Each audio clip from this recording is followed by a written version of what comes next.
Hello and welcome to my channel. Today's cutting is another Emmitt Owens pattern. Today I'll be using the Pegasus Modified Geometry Blade number 3. I haven't used these, gosh, I even forgot I had them. I do remember using that blade once before. Don't remember why I never went back to it. But because I'm doing these letters and it's a number 3 blade, I thought that this would be a great blade to work on this particular pattern with.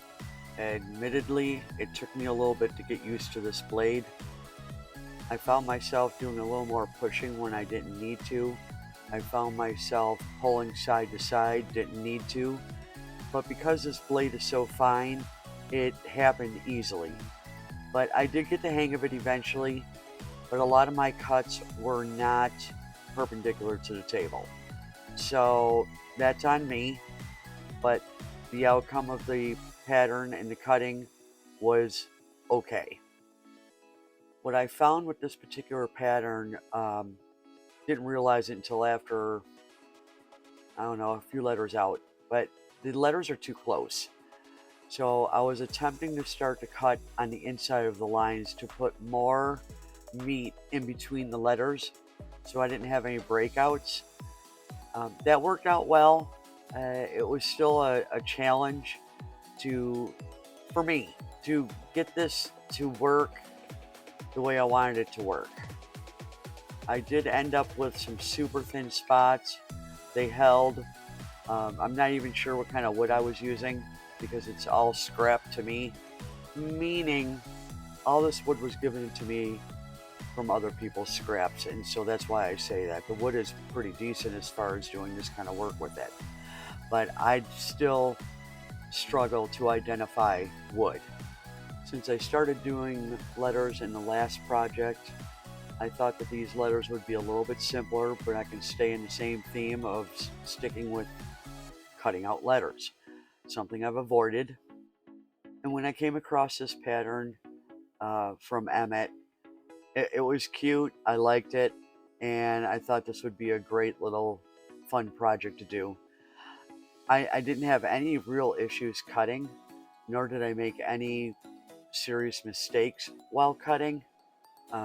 This wood is a little bit on the soft side, so this blade was cutting through it pretty quick. I was forcing myself to slow down so I could be more accurate, and that did help. The other thing I'm starting to realize as well is I need to do more projects every week, because this one I cut in one day, which was great. It was actually, I did the cut in less than 2 hours. I'm not used to doing that, but because I do a live stream every Saturday night and it's a start to finish cut, that's becoming easier for me as well. So because I'm going after these patterns a little more aggressively, meaning doing more than one a week, I'm starting to see myself becoming more confident, and I'm not doing a lot of overthinking on how I plan on cutting it. The only thing that I really did this time was to be very mindful of where I put the pilot holes. And for this particular cut, my placement was perfect, and each section that I cut out, I wasn't struggling to figure out how I was going to cut out that particular section, because I gave it some thought when I did the pilot holes. By the time I finished these first 2 words, I was really starting to find a rhythm for each of the letters. I guess you could say I was in a zone. I just was going letter to letter to letter, not overthinking it, not even thinking about it. I just knew I'd be able to do it. And by this point, when I got to this third letter or third word, I was very comfortable with the blade. I kind of figured out a few things with it that I was doing incorrectly, so to speak, and it made my cutting experience much better. But I did notice that this blade was getting dull pretty quick, and I needed to change it out sooner than later. But I did it later, of course, as always. So the last letter or 2 that I was doing was super slow to get through it. And I'm pretty sure I tried to force it to get past this last word before I switched out the blade. You know, again, it's one of those things I resist. I don't know why. I still try to get the most life out of a blade as possible, which is ridiculous. But at any rate, you can feel it getting dull. And I ran into a problem with the letter D's. The problem wasn't in cutting, but the problem was how it cut. And that middle part of the D was so fragile. And you'll see in the after the cut video what happened there and why. But the main problem was the blade was dull. Should know better. You know, I kick myself sometimes, but it just is what it is. This is the first pattern that I've cut in a long time that I actually didn't feel stressed at all throughout the cut, which, you know, for me is huge. My whole goal is to enjoy this as a hobby. I want to have fun with it. I want to enjoy it. I don't want to be stressed out. And of course, you know, I put all that on myself. That's nothing the hobby itself does to me. It's me being a perfectionist and, you know, maybe getting frustrated because of lack of knowledge. These last few letters, I was starting to get pretty excited, and I almost messed up on the letter E because I was rushing kind of a little bit. But, you know, that's all part of it. I get real excited when I get close to the end of a cut.